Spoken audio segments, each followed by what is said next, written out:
Welcome to the Beau Show. A few episodes ago, I focused an entire show on tennis star Novak Djokovic, who was deported from Australia as he tried to compete as reigning champion of the Australian Open. He was deported for his choice to be unvaccinated. I've also focused past shows on Green Bay Packers quarterback and likely NFL MVP, Aaron Rodgers. I like to incorporate the world of sports into my shows because sports are such a big deal worldwide, but they also are microcosms of what is going on in the bigger picture. And in this case, the world is still dealing with COVID, its origins, the science behind it, and what we are supposed to do about it. We even have the Winter Olympics coming up in Beijing, and they are no longer going to be selling tickets to the public, as Omicron has made its way to China. Touché. This whole thing started in Wuhan, and now they're locking down 20 million people and not selling tickets to the public. I will save my thoughts on the Beijing Olympics for an upcoming show, but suffice it to say that the Olympics, football, basketball, tennis, hockey, and just about every single sport have been affected by this virus. It has affected not just the players, but also the fans, because various cities and states have different rules on who can enter the arenas to watch their teams play. This all comes into play with Kyrie Irving, a guard for the Brooklyn Nets. Just like Djokovic was in a brouhaha that involved multiple countries, governments, and principalities, Irving is at the center of many conversations right now about medical freedom and choice. And even life outside of sports. You see, we look sometimes at the ideas of the greater good, as they say, but no one really takes into account personal choice and responsibility. The NBA boasts over a 97% vaccination rate among its players. So unvaccinated players are treated entirely differently. We saw similar treatment in the NFL with Aaron Rodgers. Players eat away from their teammates. Their lockers are about as far away from other teammates as possible. They have to constantly test and wear masks. Irving is a president of the NBA Players Association, a union that governs rules regarding players. So he's clearly one of the most high-profile unvaccinated players. But he's also helping decide how players are treated.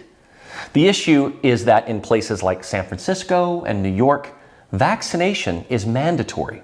So if Irving wants to play in a home game in Brooklyn, well, he can't.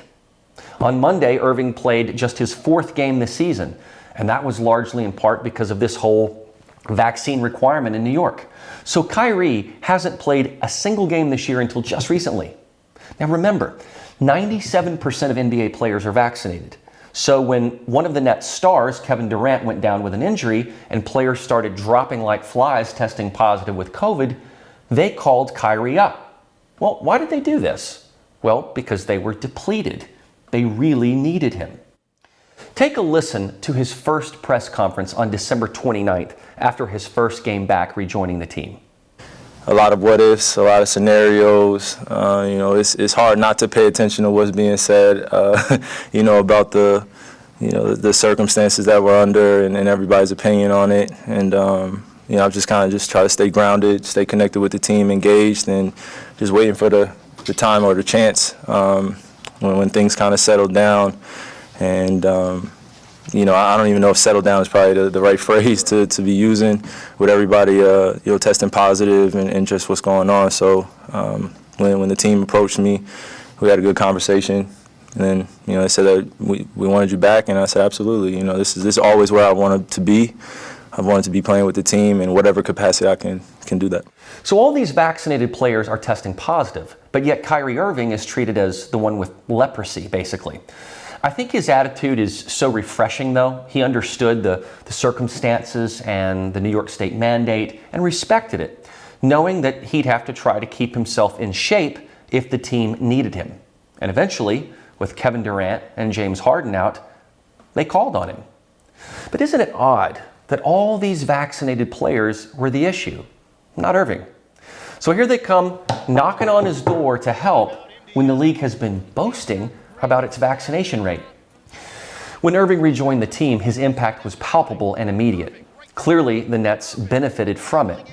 Yet according to Yahoo Sports, a quarter of NBA players have entered into COVID protocols, and half of teams had an outbreak of 4 or more cases.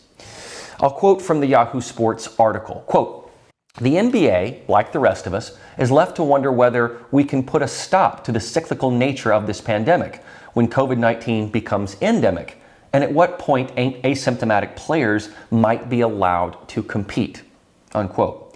I have to give Yahoo Sports credit for writing this because it's a logical statement to make. The article mentions both vaccinations and natural infection to get where they want to be. The Yahoo Sports article also says the following, quote, "New York City's vaccine mandate still prevents Irving from participating in games at the Barclays Center. But the Nets altered course to allow an unvaccinated player to join their road ranks in an attempt to stem the tide against a wave of positive cases among vaccinated individuals on their team," unquote. This is almost illogical when you read it because you have to process what it's saying. Now, Kyrie says he feels incredibly blessed to be able to rejoin the team and to have the opportunity to play. So he's taking this in stride. But really, this is the Nets having to admit that the NBA's vaccine policy isn't working and it's affecting their team. So in my view, the Nets are exploiting Kyrie's talent only when it's expedient to do so. They could have fought for his presence on the team at home. I mean, look at Aaron Rodgers. He went through so much rigmarole every game and every practice just to be able to play. And yes, he got COVID, likely from a vaccinated person on his team or staff. This also comes from the same Yahoo Sports article. Check this out. A member of Brooklyn's front office, quarantining with COVID-19, texted Rolling Stone this, quote, "When Kai tested positive, it was meant to be. But also part of me was glad that it shut up the anti-vaxxed hailing him," unquote. So here you have some anonymous staffer of the Nets who has COVID and likely vaccinated by this statement, who is happy, actually happy, that Kyrie Irving went into COVID protocol just to disappoint anti-vaxxers. This staffer is less concerned about Kyrie's health and the impact it may have on the Nets, and more concerned about anti-vaxxers. Because the NBA tests so often, you see more positive cases. But as we've seen worldwide, transmissibility is high and severe illness is low. And listen to the ridiculousness of these rules. Boston, New York, LA, and San Fran are all cities that require vaccination for indoor venues. A home team player cannot play if he's unvaccinated, but a visiting unvaccinated player can. Does that make sense to you? A quarter of the NBA players have tested positive last year. As much as I want to compliment the Yahoo article, I hesitate, because hear this, quote, "Even in a small NBA sample size, the virus has proven more contagious among the 3% of unvaccinated players. Adam Silver said many of the 3% now have gotten COVID, so they have developed antibodies," unquote. So they're saying that the unvaccinated are more contagious because of the 3% unvaccinated, most got COVID. But then they turn around and applaud them for their natural immunity. If a quarter of the vaccinated players got COVID, that's just a bigger sample size. Not one of the unvaxxed was hospitalized. Sports epidemiologist Zach Benny said, quote, "If you've already had 25% of the league test positive this month, eventually the virus is going to run out of people to infect. That's not how we want to get there, but eventually that could happen," unquote. Benny is making a case for herd immunity, which could happen with or without vaccination. In fact, it's likely getting there more quickly with vaccination because the vaccines don't prevent infection or spread. With that knowledge, let's turn to the wisdom of Joe Wang, a former lead scientist with Sanofi Pasteur's SARS vaccine project in 2003. Since Yahoo Sports is, well, not exactly a science publication, let's get to the nitty-gritty. Long-lasting immunity relies on T-cell response. That T-cell response, induced by either vaccination or natural infection, cross-recognizes the Omicron variant. But, according to Wang, not all T-cell responses are the same. While the University of Cape Town said that vaccination produces T-cell response, it does not offer protection, since much of the vaccinated world still saw a high rate of infection with Omicron. A peer-reviewed study published in Nature called, quote, cross-reactive memory T cells associate with protection against SARS-CoV-2 infection in COVID-19 contexts, end quote, scientists compared protein fragments from COVID to other viruses like the common cold.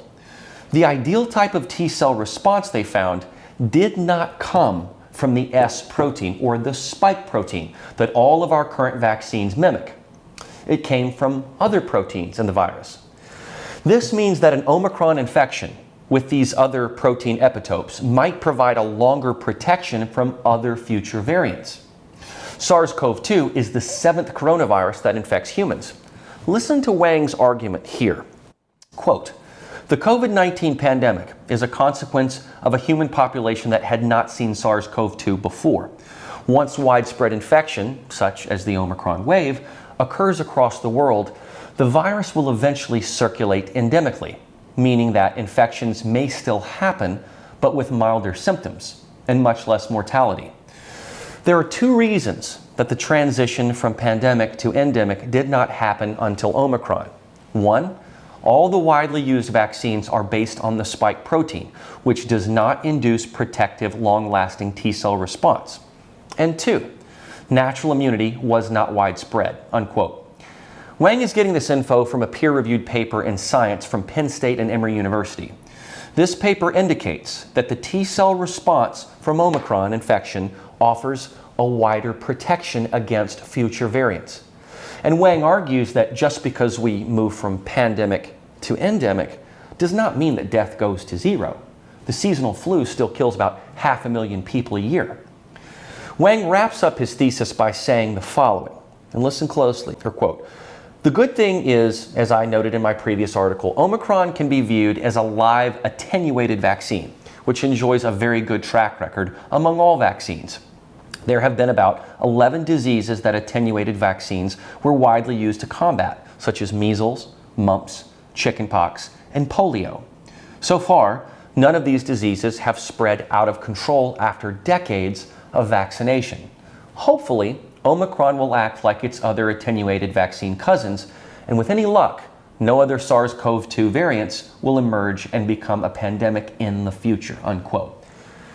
All right, now I know I took a little sidebar there to get technical about this, but I needed to because it provides a scientific background to discussing Kyrie Irving's situation and any so-called protocol that pro sports teams are taking. Also, know that if you watch outlets like Fox or CNN, they're not going to get this technical because they'd rather give you clickbait. But these are peer-reviewed papers. They're important. Did you know that T-cell response was better with the proteins that aren't mimicked by the current vaccines? I mean, hey, we can develop better vaccines, but currently everything is based solely on these current vaccines and the ensuing shaming that we have seen, like I quoted earlier, from the Nets home office. So let's turn this back now to Kyrie Irving with some background on why his natural infection, or anyone's for that matter, may provide a better protection than these vaccines. In his most recent press conference, he was pretty articulate, and I want to play part of it and dissect it. Kyrie was asked about whether the injuries to his team has affected his vaccination status. And here's what he said. What I'm trying to better articulate is that I'm not bringing science into the basketball game. You know what I mean? I'm not bringing what's going, like everyone's feeling what's going on in the real world. I'm walking around as an unvaccinated person, sort of saying I've already been separated into another group of a community. And I'm just saying to everybody, I'm human. I have decisions to make. I have a family to take care of. There are things that are just as important to me as being great at a game of basketball or, you know, leaving a legacy. So I think to answer your question it's just the reality of where the world is in the present state. You know, you see that there are more boosters and there are people getting fired for being unvaccinated. We're all dealing with it. We're all feeling it. My message has always been, I respect what everyone else is doing with their bodies. I respect what everyone else is doing in terms of their livelihoods, and I'm here to support. But what's going on with me is I'm taking it one day at a time. That's it. Nothing's guaranteed in this world right now. So people are getting sick left and right.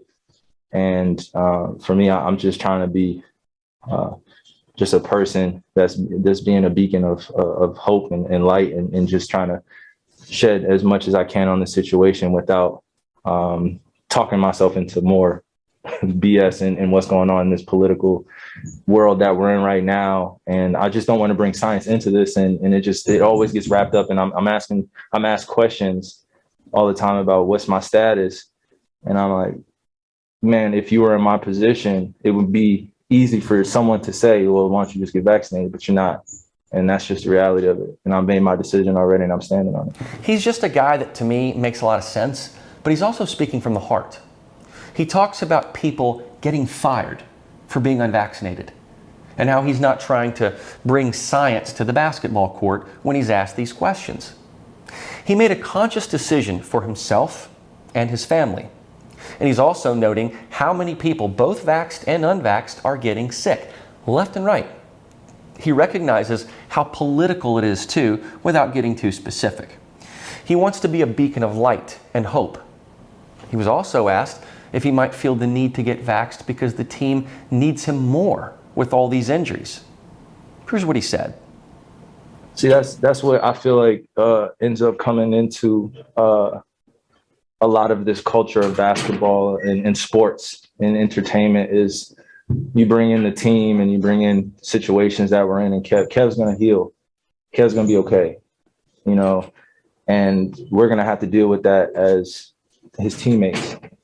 But in terms of where I am with my life outside of this, I stay rooted in my decision. And that's just what it is.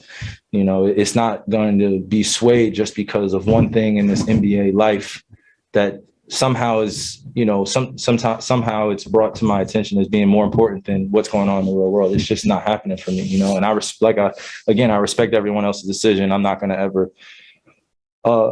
try to convince anyone of anything or any of that. I just am standing rooted in what I believe in. And though we're dealing with this right now with Kev, I just know that I'm protected by the organization. I'm protected by my teammates. I'm protected by all the doctors I've talked to. And, you know, I just stand rooted. You know what's odd about this? Irving is a convert to Islam, and I wonder if he had made a decision not to eat a certain food or whatever based on his religion. Do you think reporters would be this prying?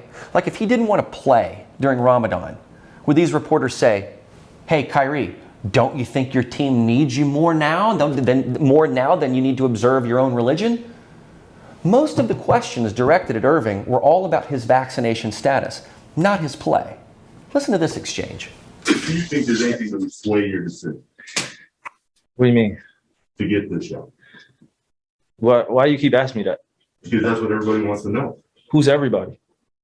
There are millions of basketball fans out there. Yeah, that's what I'm saying. Like, people who want to know if you're going to take the shot to be able to play at home. Yeah, that's what I'm saying. Basketball fans. But there are like they're forget basketball fans. There are millions. Yeah, of people. but this is like that's what I'm saying. You're bringing like my vaccination status into a basketball game, and it's like I live my life majority of the time when I'm away from this. So when I say I'm not getting vaccinated and I'm making a choice with my life, somehow it gets like mixed into, well, what about basketball stuff? It's like, no, bro. Like we live in a real world. This is great to be able to do this. I'm grateful for the opportunity. I love being with my teammates. I love playing on the Nets. But I've already been away enough time to think about this, to process it, to be able to make this decision, stand strong, understand that people are going to agree and some people are going to disagree.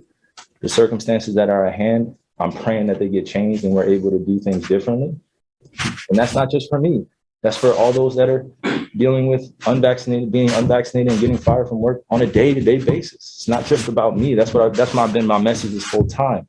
So though I feel your feeling and emotion for asking that question, it's just like sometimes it feels a little disrespectful. Like I'm not just a basketball player, bro. I'm not. Millions of fans, I appreciate all of it, but it's not just about the game. But you're one of the most famous unvaccinated people in the country. I mean, that sounds crazy to me. But that's the reality though. You are one of the most famous people in the country. But I'm not the only one. No, you're not. I'm just saying. That's what I'm saying. Fame is socially created, bro. I'm not. I hear what you're saying, but I gotta go to Grady's question. Like being the most famous unvaccinated player, what does that even mean? Well, I don't even know what that means in my life. Play at home. I think that's why there's so much frustration. I respect that, bro. I respect that. We're going to move on. Thanks. Yeah. Grady, go ahead. This was probably the best part of the interview. This guy, whoever's asking the question, is trying to prod Irving about how famous he is and his influence. And remember that Australia kicked out Novak Djokovic using the logic that it would negatively affect the public good because of how much of a public figure he is. Like somehow his ability to play in the Australian Open would somehow negatively affect people and hurt their feelings. This reporter with Kyrie Irving is trying to shame Kyrie. And Kyrie, in his wisdom, says, look, life is more than basketball. I live my life mostly away from the court. And here you are, prodding me about my vaccination status like it's a life or death matter. Did they ask Kyrie about how he's doing? About his physical health? No. Half these questions were about his damn vaccination status. And I don't know if Kyrie knows the science that I provided to you earlier. Perhaps he does, perhaps he doesn't. But he's also not trying to be a scientist. He's asking for respect for the privacy of his decision, and they just don't want to give it to him. As if he is somehow morally obligated to do it just because his team is down a few key players. And then let's look at the NBA commentators, you know, the guys who are paid to chirp. Have actually done stuff like this before because everyone thinks that their opinions are somehow superior to yours and mine. So listen to this discussion between Shaquille O'Neal, Charles Barkley, and Kenny Smith on Inside the NBA. In this thing of us, one, it doesn't last forever. It's all about sacrifice. I hear the conspiracy theories. I did all that. I sacrifice. I don't want y'all to get sick. I don't want my mama to get sick. I don't want my boys to get sick. So I sacrifice for the team. The big three was put together to win championships.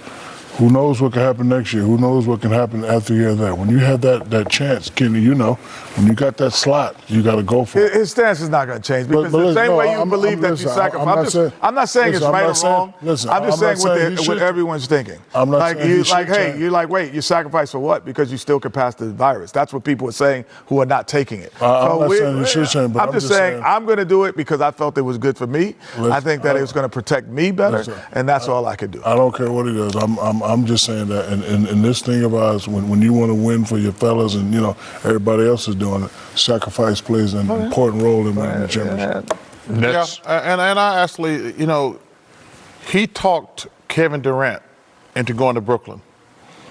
He talked him. This is before COVID, bro. You can't put the two together, though. No, what I'm saying. You can't say that. But I'm saying, if you talk, if I say, Kenny, let's go to another network together, and then I says, hey, Kenny, you can sign your deal, and I changed. I was like, you know what? I think I'm gonna stay at Turner. I don't think that's fair to you. That's just my personal opinion. Listen, we can listen. I'm not talking. I just think that this. I'm not talking about this dude anymore. Right. It's sticks. Whether they, I just hope they lose. He had a season high 27. I just hope they lose. In a law. Listen to Barkley, who usually I think is a pretty funny guy. He wants the Nets to lose just because of Kyrie Irving being unvaxxed, because of his beliefs and his status. And Shaq talks about sacrifice, as if taking a vaccine is taking one for the team. Look, players play hurt all the time, and they play sick. That's sucking it up and taking one for the team. This is not. And Barkley's comparison of going to another network is not a good one. Things change. This pandemic changed everything. Kyrie is not trying to be a super spreader. And even Kenny Smith frames the argument as, well, those who aren't vaxxed say the vaxxed can spread it. No, Kenny. Science says that. Your man Fauci says it. And Shaq said that he got the shot to protect his family. Well, that was the bill of goods that you were sold. And now you know what?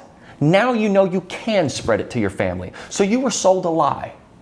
None of these men respect Kyrie Irving's personal decision. None of the military respected Desmond Doss's decision to not carry a gun or kill someone due to his faith as a Seventh-day Adventist. He was court-martialed for it, and he won the case as a conscientious objector to the war. And guess what? He saved dozens and dozens of his fellow soldiers by being a medic. Kyrie Irving is helping his team as much as they will allow him to. He's doing what he can. He's not coming into games and coughing on people. This is yellow journalism. I mean, this is yellow commentary, guys. This is yellow media, all conspiring. Newly released U.S. government emails illustrate a pattern of lies and deception that came from Anthony Fauci and NIH Director Francis Collins about the origins of the virus. They were told that the feature that makes this virus so virulent in humans was almost certainly created in a Wuhan lab, about 60 to 80% sure. And what did Fauci and Collins do? They lied to you. Were you aware of that, Shaq, Kenny, and Charles? Were you aware of that, press? No, because they have an agenda. The intent is to place shame on Kyrie Irving as if basketball and his team are the only thing that matter in life. No one takes into consideration his personal life and his family. If someone were to read out the information that I provided earlier about how the vaccines only provide T-cell response from the spike protein of COVID, not the other proteins, would they be asking these questions? None of them do their research. If you want science and you want to keep saying that word, stick to it. Look at the papers in Nature by Penn State and Emory and Imperial College London. Don't just keep quoting propaganda. I mean, is anyone talking about this revelation about the origins of the pandemic? Is anyone talking about the Omicron wave infection that can be a light at the end of the tunnel? No, because to them, Kyrie Irving's unvaccinated status, they feel, is more detrimental to the Brooklyn Nets than the subpar play of everyone else on the team. And Kyrie mentioned the fact that people get fired for this stuff every single day. He demurs on the notion that he's so famous. He's just saying he's one of many. He doesn't need the attention or the accolades. Sounds to me like he'd rather be a source of inspiration to people maybe who have lost their jobs, or the person who wants to be known as a human being and not an athlete. The media would rather lap up the content of Colin Kaepernick than the personal choices of Kyrie Irving or Aaron Rodgers.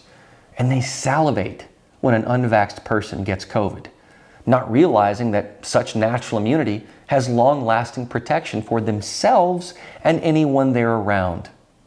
Look, I got vaccinated and I didn't really want to do it, but I did it based on the info at that time. We didn't know that the spike protein wasn't perhaps the most important element. We were just told, go get it. Nike should have been a part of the vaccine PSA. Just do it. Once again, it takes a guy as eloquent as Kyrie to articulate. He's not telling you what to do or what not to do. He's just saying this is what he did for himself. Respect it. And they don't. He respects others' decisions, but they don't respect his. And so Kyrie is just not a famous basketball player. He's a person asking for privacy, courtesy, and respect. Respect that others like hot dog eating journalists with high blood pressure and obese commentators don't want to give him.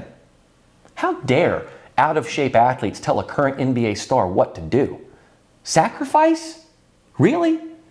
They're going to make this about sacrifice? If Irving got on the court and put up no numbers or effort, you could understand the chastisement. But he's producing big time for them.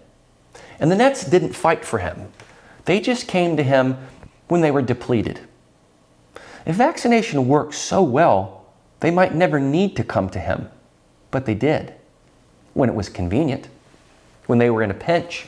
When profit and wins mattered to them. Same with Rodgers. He's going to be the NFL MVP, and the Packers needed him, and they still do. The team is not the same without him. But they don't respect his medical decisions. Have you ever heard the same absurdity if you don't get a flu shot? The flu kills a ton of people, like 500,000 people, but you don't hear any flu shot shamers, do you? What about smokers who cause health problems for everyone around them? This is such a huge conversation right now. And you know what? You're not being given all the facts and the information. You're just listening to what they keep telling you.